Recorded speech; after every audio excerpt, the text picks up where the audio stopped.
Hello IIT jam aspirants. तो आज के हम इस वीडियो में बात करने वाले होंगे आपसे कि आने वाले 5 महीनों में हम कैसे अपने प्रिपरेशन को बेहतर कर सकते हैं। जो 2025 में आपका आईआईटी जैम का एग्जाम होने वाला है, 5 महीनों के अंदर हम उसका प्रिपरेशन कैसे कर सकते हैं। ठीक है, क्योंकि आपके पास अगर आप देखोगे तो फरवरी में आपका एग्जाम है, तो you have August almost finished है, तो you have September, October, November, December and January, ये आपके पास कंप्लीट 5 मंथ्स होने वाले हैं। ठीक है, नाउ अब हमें इन 5 महीनों को कैसे यूटिलाइज करके अच्छे से प्रिपरेशन करना है। ठीक है, so what you have to do कि जो हमारे पास शुरुआती के हम अपने 5 महीनों को कुछ इस तरीके से बांटते हैं। ठीक है, 5 महीनों को हम लोग 4+1 करके बांटते हैं। ठीक है, मतलब ये जो आपके पास 2024 का टाइम है पूरा का पूरा, सितंबर, अक्टूबर, नवंबर एंड दिसंबर। ठीक है, एंड देन एक महीना आपका जैन का टाइम रहेगा। Okay, so what you have to do, ये जो 4 महीने हैं आपका, उसमें आपको अपने सिलेबस कंप्लीट कवर करना है। ठीक है, आपको अपना सिलेबस कंप्लीट कवर करना है और 4 महीने सफिशियंट है आपको इस सिलेबस को कंप्लीट करने के लिए। ठीक है, तो हमें सबसे पहले देखना है कि हमारा आईआईटी जैम का सिलेबस कैसा है और उसको हम लोग इन 4 महीनों के अंदर कैसे कंप्लीट कर सकते हैं। ठीक है, सो यू कैन सी कि आप अगर आप देखोगे तो आपका रियल एनालिसिस सबसे बंच है। रियल एनालिसिस आपके एग्जाम का ऑलमोस्ट 40 to 50% सिलेबस है। रियल एनालिसिस का आपके एग्जाम का ऑलमोस्ट 40 to 50%, मतलब आपका एग्जाम 100 मार्क्स का आता है, तो उसमें 45 to 55 मार्क्स का आपका रियल एनालिसिस पूछा जाता है। यानी रियल एनालिसिस आपका चंक है, सबसे बड़ा चंक है आपका, तो इसको तो कवर आपको करना ही है। और इसको कवर करने के लिए what you have to do, you have to spend 45 days, 45 days यानी 1.5 मंथ्स, 1.5 महीने का वक्त आपको लगेगा इसको कवर अप करने के लिए। अगर आप अच्छे से प्रिपेयर करते हैं, हर दिन 4 घंटे भी आप पढ़ते हैं, तो आप 1.5 महीने के अंदर इसको अच्छे से कंप्लीट कर सकते हैं। ठीक है, अच्छे से एकदम बहुत बेहतर तरीके से कंप्लीट कर सकते हैं।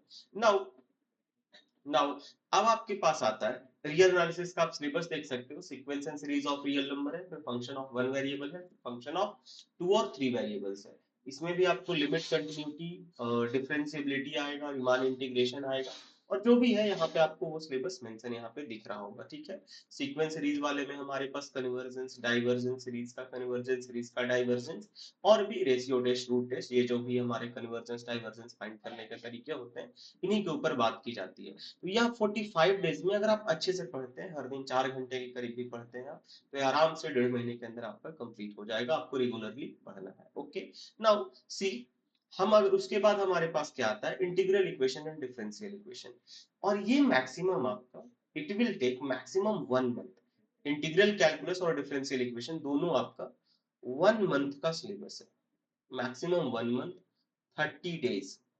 ठीक है, दिस इज 30 डेज मैक्सिमम। इससे ज्यादा अगर आप दे रहे हैं इसको, तो ये आप फालतू का टाइम दे रहे हैं। आप इससे ज्यादा इसको कवर करने में आपका वक्त नहीं लगना चाहिए। ठीक है, तो आपका अभी तक टोटल कितना महीना इन्वेस्ट हुआ है, यानी अभी तक ये जो सिलेबस का, आप समझ लो कि ये 70% हिस्सा आपका हो चुका है। 20% सिलेबस है आपका, 40 से 50% आपका क्या था, रियल एनालिसिस, और ये हमारा क्या है, मान लिया 20 से 25% है करीब, ये 20 से 25%, यानी आप अगर देखोगे तो आपका 60 to 75% सिलेबस आपका कवर अप हो चुका है, यानी 2.5 महीनों के भीतर। 45 डेज वो, 1.5 महीना वो, और एक महीना ये, यानी सितंबर, अक्टूबर एंड नवंबर मिड तक आपका ये खत्म हो जाना चाहिए। नवंबर मिड तक वो खत्म हो जाना चाहिए। ठीक है, नवंबर मिड तक। नाउ अब पास क्या बचता है, वी हैव अलजेब्रा। ओके, ये हमारे पास क्या बचता है, अलजेब्रा। मैक्सिमम ये जो अलजेब्रा का टाइमिंग है, जो matrices, system of linear equation, triangularity theorem, ये जो भी है आपके पास, फिर ग्रुप थ्योरी का थोड़ा सा टॉपिक है, it will maximum cost you 40 days. Maximum cost you 40 days, 45 days, 1 से 1.5 महीने का वक्त यहाँ पे लगने वाला है, यानी आप मिड नवंबर तक वो खत्म हुआ है। और 1.5 मंथ अगर भी हम इसको दे देते हैं पूरे को, लीनियर अलजेब्रा और एब्स्ट्रैक्ट अलजेब्रा को, तो 4 मंथ्स में आपका पूरा सिलेबस फिनिश है, और इससे ज्यादा वक्त आपको नहीं लगेगा। ऐसे इसमें 45 डेज में बहुत ज्यादा बोल रहा हूँ, ये आपका 1 महीने के अंदर होना चाहिए, बट अगर आप 45 डेज भी इन्वेस्ट कर देते हो, तब भी 4 मंथ्स के अंदर आपके पास पूरा सिलेबस खत्म है। बचा आपका एक महीना, उस एक महीने में, हाँ, इन 4 मंथ्स में आपके सिलेबस में ये बात जान लो कि इतना टाइम है आपके पास कि आप आईआईटी एग्जाम के पीवाईक्यू डेफिनेटली कर सकते हो। आईआईटी जैम पीवाईक्यू के साथ आपका सिलेबस खत्म होना चाहिए 4 महीनों में, क्योंकि ये सफिशिएंट टाइम, बहुत ज्यादा नंबर ऑफ पीवाईक्यूज नहीं है, तो आप इसको आराम से कर सकते हो, ठीक है। नाउ अब बचा 1 महीना, तो जो रेस्ट का जनवरी मंथ है हमारे पास, जो जनवरी मंथ रहेगा, जो जनवरी मंथ रहेगा हमारे पास, जैन वाला मंथ, इसमें हम क्या करेंगे, तो इसमें हम रिवीजन करेंगे, चीजों का रिवीजन करेंगे, ठीक है। और क्या करेंगे हम लोग, मॉक टेस्ट देंगे, अधिक से अधिक हम लोग मॉक टेस्ट देंगे, रिवीजन करेंगे। सो रिवीजन प्लस मॉक टेस्ट, और सारे आईआईटी एग्जाम के पीवाईक्यू जो ऑलरेडी सॉल्व करके रखे हो आप फिर से सॉल्व कर सकते हैं आईआईटी एग्जाम पीवाईक्यू। 1 महीने हमें सिर्फ और सिर्फ क्या करना है, रिवीजन करना है, और रिवीजन हमें मॉक टेस्ट के थ्रू करना है, हमें क्वेश्चन प्रैक्टिस के थ्रू रिवीजन करना है। कैसे करना है रिवीजन, क्वेश्चन प्रैक्टिस के थ्रू रिवीजन करना है। ऐसा नहीं कि हम लोग फिर से पूरा बुक पढ़ेंगे, क्वेश्चन प्रैक्टिस के थ्रू हमें रिवीजन करना है। ओके, हम क्वेश्चन करने बैठेंगे, और अगर क्वेश्चन हम लोग करते जाएंगे तो ऑब्वियस सी बात है हमारे कॉन्सेप्ट रिवाइज होते जाएंगे। अगर कहीं किसी कॉन्सेप्ट में आपको लगता है कि कुछ हमें और फिर से, तो आप अपना नोट्स पलट पलट कर देख लीजिए, क्योंकि आप फिर से बुक को पढ़ना शुरू करिएगा, फिर से उन नोट्स को पढ़ना शुरू करिएगा, it will take huge time. 1 महीने के अंदर वो रिवीजन नहीं हो पाएगा आपका, या मॉक टेस्ट नहीं दे पाओगे आप, ठीक है। तो आपको क्या करना है, यहाँ पे जो रिवीजन करना है, रिवीजन थ्रू प्रैक्टिस करना है, ठीक है, क्वेश्चन प्रैक्टिस के थ्रू रिवीजन करना है। Okay, revision through question practice सीखना चाहिए था, बट कोई बात नहीं। और यहाँ पे अधिक से अधिक आपका मॉक टेस्ट देना है। मॉक टेस्ट आप 3 घंटे का अधिक से अधिक, जो भी इंस्टीट्यूट का है, आप हमारे इंस्टीट्यूट का लें, अदर इंस्टीट्यूट का लें, सारे इंस्टीट्यूट का आप मॉक टेस्ट जरूर दें, और अपने आप को उन 3 घंटों में मॉक टेस्ट के थ्रू खुद को ऐसा, खुद को ढालिए कि आपको समझ में आए कि हमें क्वेश्चंस क्या करना है।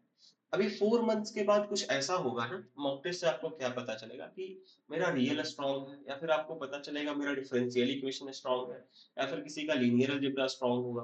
बट लीनियर अलजेब्रा और रियल एनालिसिस ये दोनों बहुत ज्यादा जरूरी पड़ जाता है, ठीक है। बिकॉज विदाउट रियल एनालिसिस तो बहुत ज्यादा दिक्कत होगा, क्योंकि रियल एनालिसिस बहुत मेजर चंक है, अराउंड 50% है, तो रियल एनालिसिस तो करना ही है।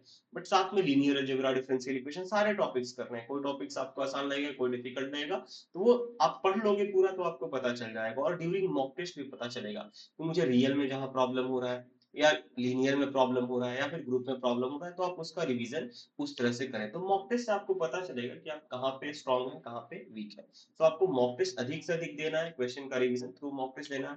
अगर आप इस तरीके से फॉलो करते हो तो अभी भी आपके पास थोड़ा बहुत टाइम बचा रहेगा फेब का, क्योंकि फेब में अराउंड 10th फेब के अराउंड ये एग्जाम होता है, 10th 12th फेब के अराउंड सेकंड वीक में, तो उस दरमियान आप अपना पेपर अच्छे से दे सकते हैं। तो अगर आप इसको फॉलो करते हैं कि 4 महीनों में अपना सिलेबस कवर करते हैं, लास्ट के 1 मंथ में रिवीजन करते हैं, मॉक टेस्ट देते हैं, अधिक से अधिक क्वेश्चंस की प्रैक्टिस करते हैं, you will surely achieve your IIT. Okay, definitely you will achieve your IIT. Okay, so इस तरह से आप प्रिपरेशन करें और डेफिनेटली आप सफल होंगे। मिलते हैं हम लोग नेक्स्ट वीडियो में, और जाहिर सी बात है कि हम लोग आपका आईआईटी जैम का सिलेबस यूट्यूब पे भी कवर करा रहे हैं, ठीक है। सो मिलते हैं हम लोग नेक्स्ट वीडियो में। थैंक यू बच्चों।